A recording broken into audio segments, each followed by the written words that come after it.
वचन, ये वचन प्यारा वचन, ईशो मसीह का प्यारा वचन, पाव को दीप को राह को रोशन, ये है मसीह का प्यारा वचन, ये है वचन।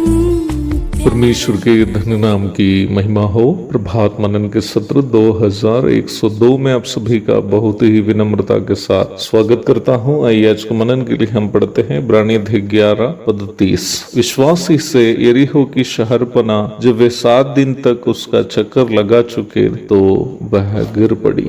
कल हम देखे थे कि जब मूसा का विश्वास इसराइल के लोग अनुकरण किया, तब लाल सागर के बीच उत्पन्न हुई सूखी भूमि से वे लोग पार हो गए। अगले 40 वर्षों तक मूसा की अगुवाई में मरुभूमि से कनान की ओर इसराइल यही विश्वास से ही यात्रा करते रहे। मरुभूमि उनके लिए यात्रा करने लायक कोई जगह नहीं थी। भोजन, पानी इत्यादि सभी अनिवार्य वस्तुओं की कमी निम्न यात्रा में थी, परंतु मूसा के द्वारा वे लोगों ने जिस विश्वास को प्राप्त किया था, वही विश्वास उन्हें आगे की ओर अगुवाई करते रहा। आप इस बात को अवश्य जानते ही होंगे कि मरुभूमि से इसराइल के 40 वर्षों की यात्रा में मूसा ही उनकी अगुवाई कर रहा था। इसका मतलब मरुभूमि में इसराइल जनता में जो विश्वास था, वो विश्वास मूसा का ही विश्वास था, अर्थात परमेश्वर पर मूसा का जो विश्वास था वही इसराइल का भी विश्वास था। मिस्र से स्वतंत्र होकर, लाल सागर से होकर मरुभूमि से कनान की ओर यात्रा करने वाले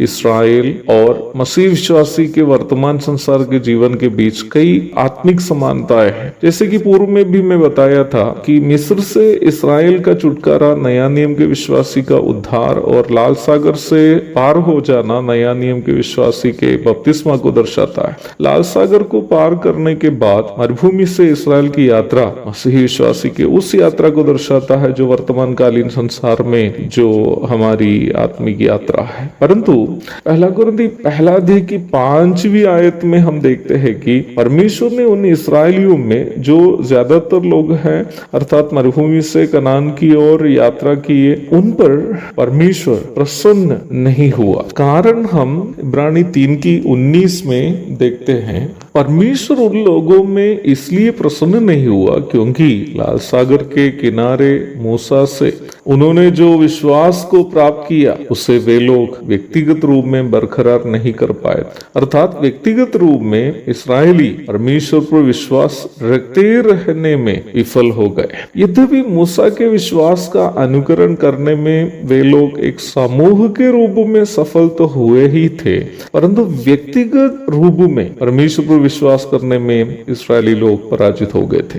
मरुभूमि की यात्रा के दरमियान कई बार अपना अविश्वास वे लोग परमेश्वर के सामने दर्शाए भी थे, और उसके परिणाम स्वरूप मिस्र से निकले हुए 20 और अधिक वर्ष के उम्र के लोगों में यहोशू और कालेब छोड़कर अन्य सभी लोग मरुभूमि में ही अपनी यात्रा समाप्त की। वे लोग वायदा की भूमि कनान में प्रवेश नहीं कर पाए। इब्रानी अध्याय 3 पद 16 से 19 तक पढ़िएगा। परंतु यहोशू के अगुवाई में बचे हुए इसराइली परमेश्वर के आदेशानुसार कनान में प्रवेश करते हैं। आप देख सकते हैं, विश्वास से वे लोग 7 दिन यरीहो के चारों ओर घूमते रहे, और यरीहो के दीवार उनके सामने एक कागज के दीवार के समान गिर पड़े। यहोशू अध्याय 6 पद 12 से 20 तक पढ़िएगा।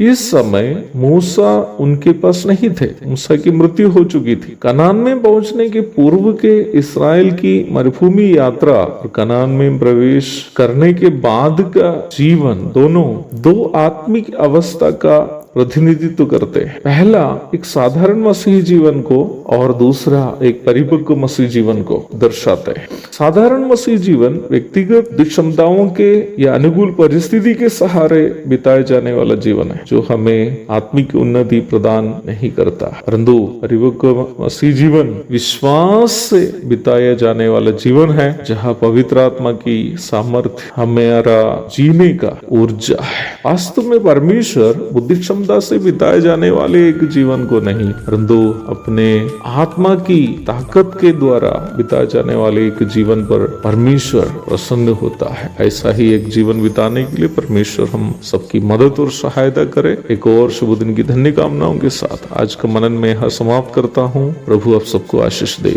आमीन।